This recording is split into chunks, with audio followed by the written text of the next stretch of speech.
Rob and Slim Show. Hi. Peter. I'm here. Peter Grant. Peter Grant, the one and only. How you Actually, doing? there's a lot of Peter Grants. I know, I Googled you, and there was a lot of Peter Grants. If you just type Peter Grant into Amazon, there's a lot of people that wrote books with that Even name. authors, yes. I was going to say, Yeah. like, I was, like, starting to write shit down, and I'm like, wait, this is not, I don't think I got the right Peter Grants. A lot of people say that.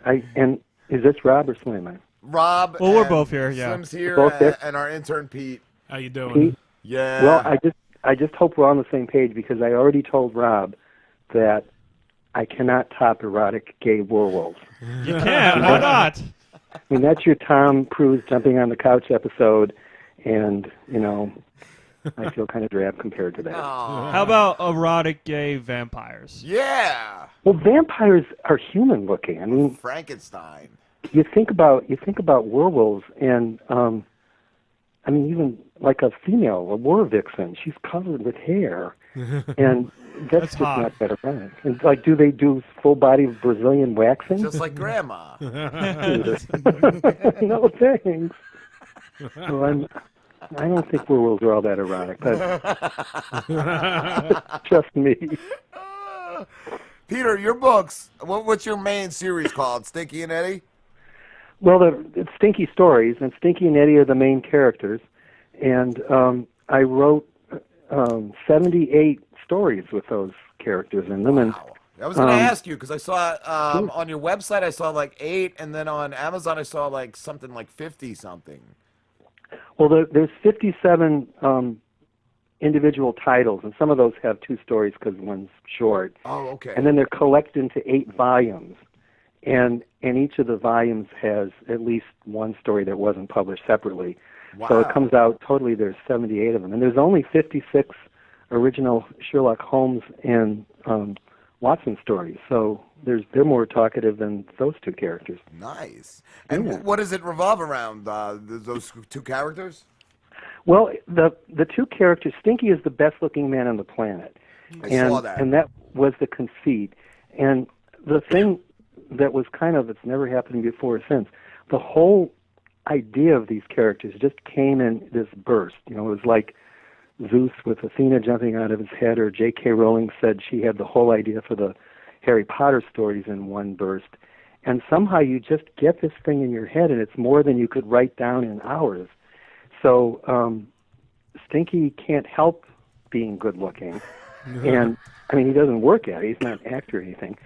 But a lot of his peculiarities are a reaction to the way people treat him, and he's not even aware of the connection. Like, for instance, if he's walking down the sidewalk in the city, people are bumping into light posts and tripping over fire hydrants. He doesn't realize it's because he's there, because every time he goes out, the same thing happens. He just thinks a lot of clumsy people. So he doesn't like people staring at him, you know, like people don't. So he's kind of in a bubble sometimes. He just doesn't see you. And he spends a lot of time with his family because they don't stare at him. He doesn't get along with them, but at least they don't stare. And so in the stories, his mother has and her brothers and sisters have a cottage, a family cottage on the shore, and they divide up the summer as to who gets what week to stay there. So a lot of the things are family stories where, you know, somebody invites more people into his bedrooms, and then when everybody gets up to pee, they go to the wrong bedroom, and, you know, all of a sudden you wake up and your uncle's nuzzling the back of your neck, and that's creepy. I like Didn't know it. he was that randy, huh? So, that story's funny because it's a bedroom farce, but nobody's trying to get in the wrong bedroom. They're just sleeping in the wrong bedroom. Yeah. And then Stinky's job, he's a lawyer, and he basically does wills and trusts and financial planning for people. So what's good about that is that his clients tend to be the well-to-do people in town. So he has a plausible connection to anybody, you know, the head of the opera, the head of the museum, the historical society, whatever. And so all these bossy old ladies just push him around because, you know, and they're his clients, so he's not going to get mad at them. So if they want him to judge an essay contest or or determine what is the most inappropriate artwork at a summer art exhibit, he just swallows hard and says, "Sure, I'd love to." And then it's always trouble, so he has to get out of that somehow. And then they live in an apartment building that has probably about 200 people there. So they have neighbors that are either crazy or rich or poor, and it's a big building. So there's a lot of opportunities for him to get into trouble.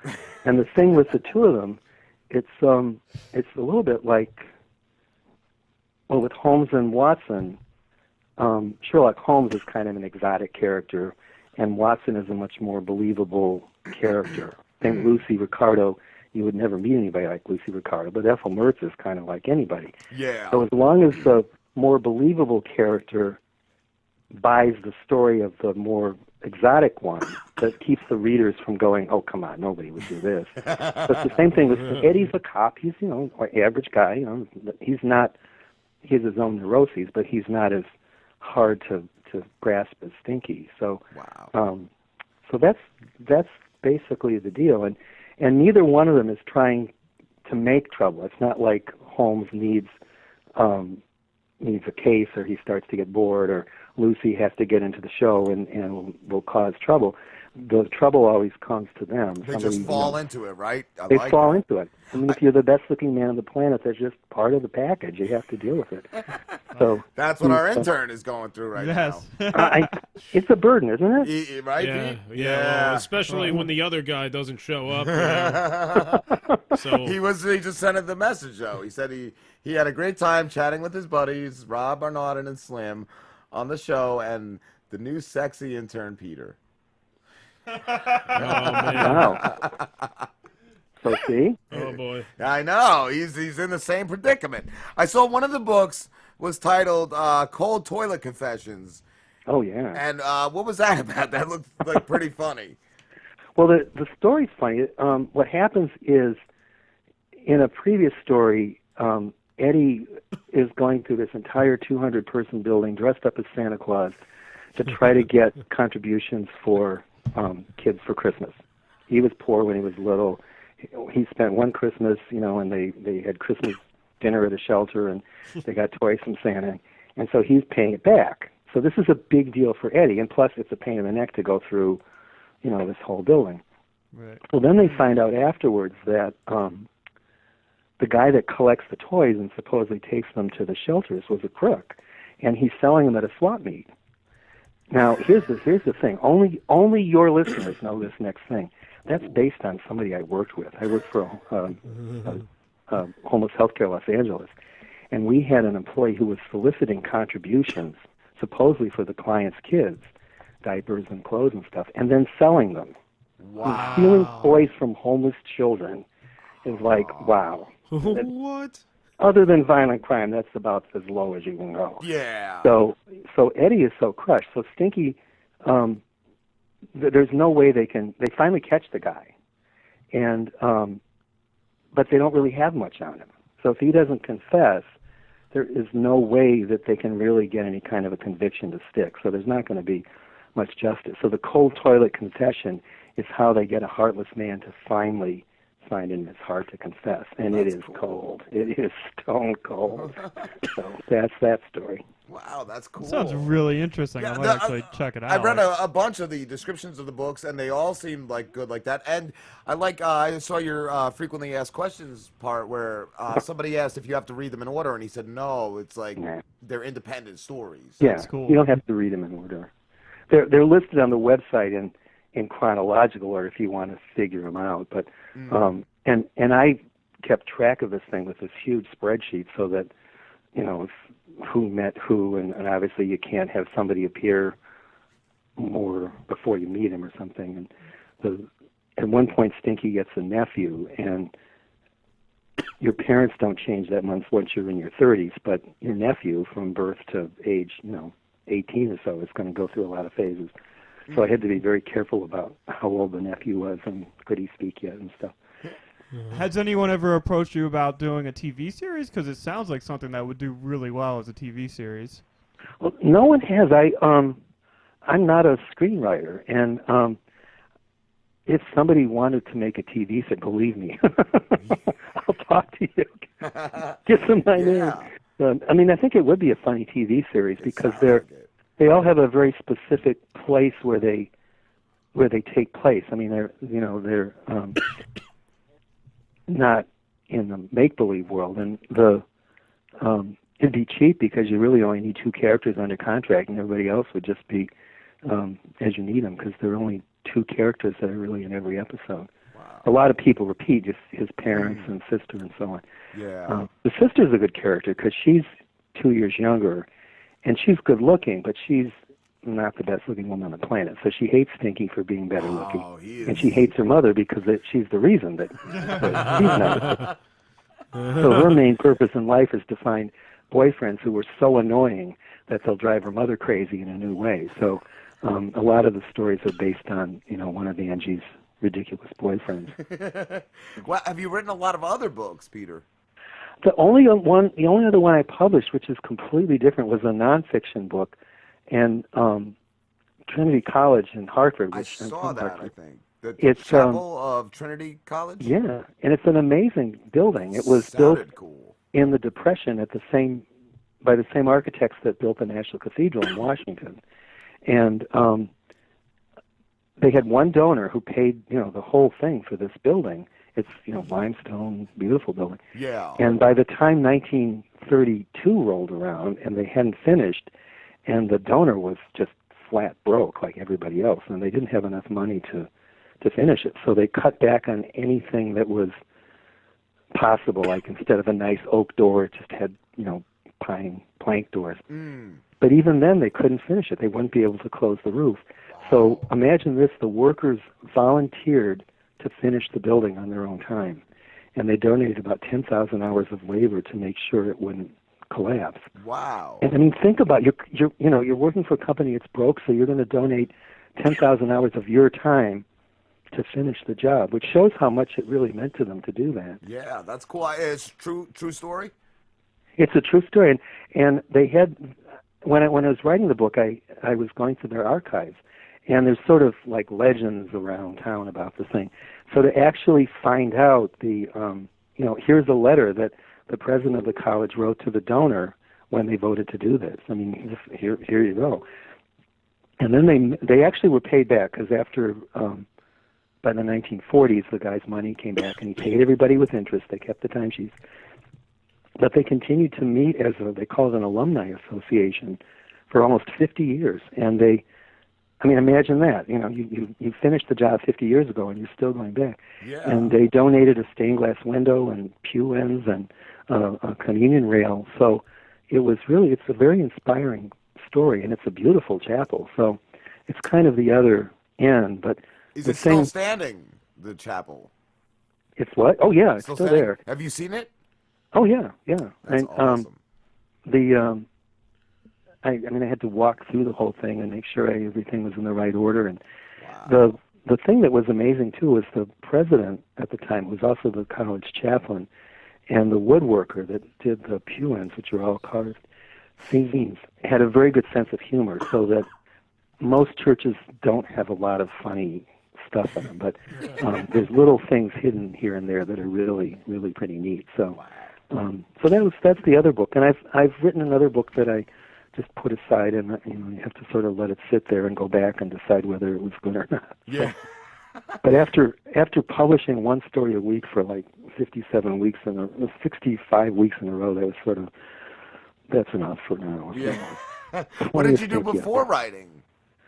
Well, I'm also a CPA, and believe it or not, a notary public. I studied for 4 solid hours and remembered enough an hour later to complete the test for that notary thing.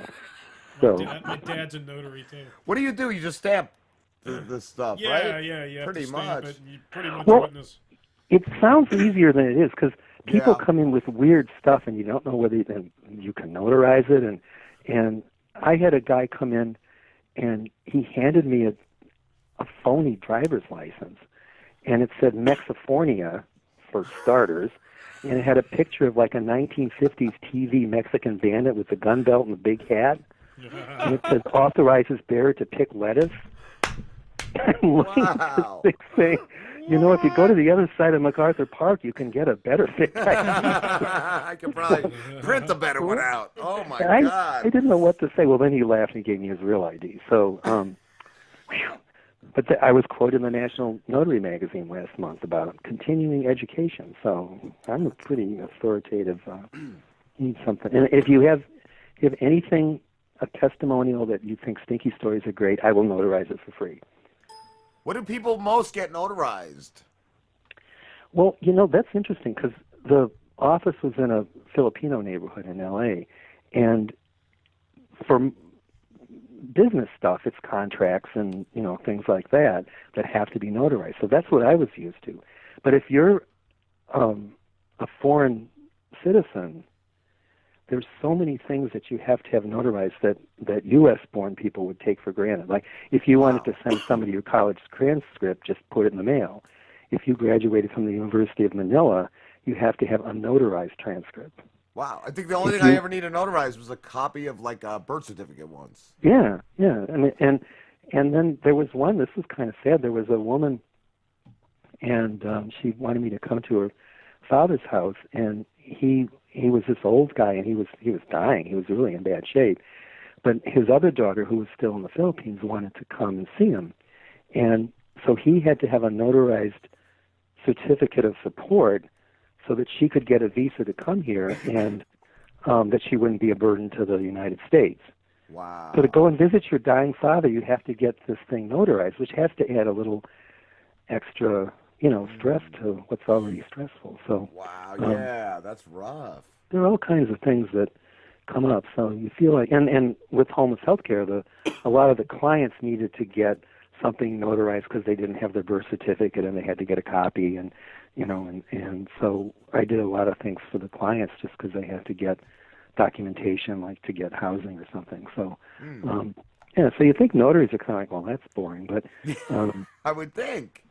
But sometimes, and I had a fake one. A guy came in and he had a handwritten power of attorney that gave him the power to make decisions for someone else. And I said, no, this is the wrong way around. It has to be the person I notarize is the one that's giving you this power of attorney. Are you trained to pick up on that, or did you just know that? Well, I knew that, but I mean, also, if you just walk in to say, okay, I'm going to take, you know, I have power of attorney over Pete, the intern, and I can take anything he has and make decisions for him and unpull the plug if I'm tired of looking at him. And you are going to notarize that for us. Yes, though, right? I do. I love that idea. He's in trouble. So actually, I went to the hospital, and there was a patient there by that name, and the ombudsman talked to her, I guess, in patient confidentiality. I couldn't talk to her. But they were going to follow up on it because she didn't have anybody walking around with a power of attorney. So, wow. I mean, plus usually a power of attorney like comes from a lawyer, and it looks a little, yeah. It's not written on a yellow pad and pencil. Crayon or Sharpie. Sharpie. Was a fake document. Yeah. Crayon. I want all my documents in crayon. I'm an artist. I use crayon. Colored pencils. It must be legit if it's in crayon. Right? Nobody Yeah, fakes what's better in that. color? Anybody can use a pen. Come on. Yeah, that's cheating.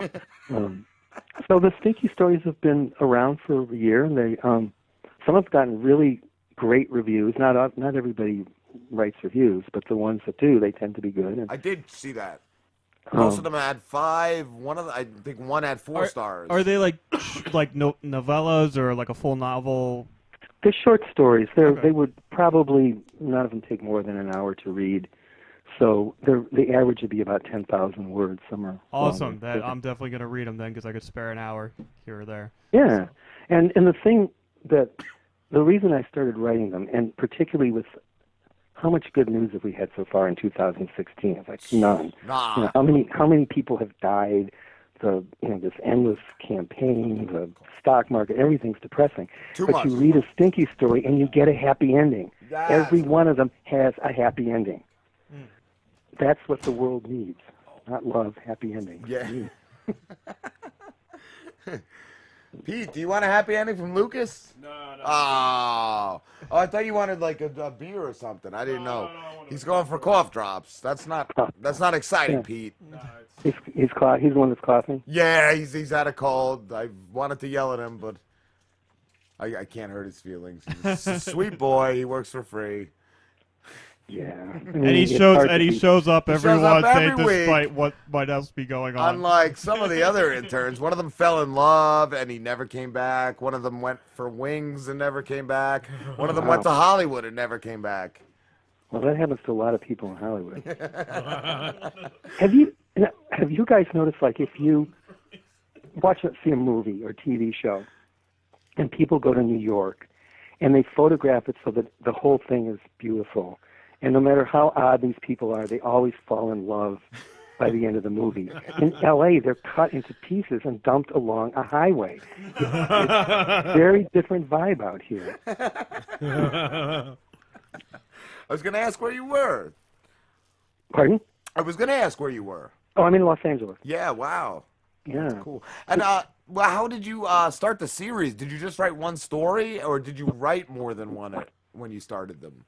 Well, the idea of the character came to me, and as I said, and Stinky in my mind was so specific. It defined like what his mother, father, sister, all these people were, and then I just one situation led to another, and there were so many things between the neighbors in the condo and the clients in the office and the family at the shore that it just kept growing. And they actually cover a period of over 50 years in the characters' lives. Wow, that's awesome. Most of them are bunched toward the beginning, but when you get out there, Stinky is the last story chronologically. Stinky's looking back at his life and deciding, he really needs to get back in the game. He's got a great grandchild, a great-grandnephew or niece on the way, and if Stinky doesn't tell the kid how to make sand poopies at the beach, who will? That his great-great-great-grandmother was a smuggler, and that's the thing kids should know.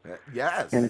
And according to Stinky, their ancestor that came over in the Mayflower threw up on Plymouth Rock, and that's what etched the 1620 into the crazy thing. So, these are stories that need to go on.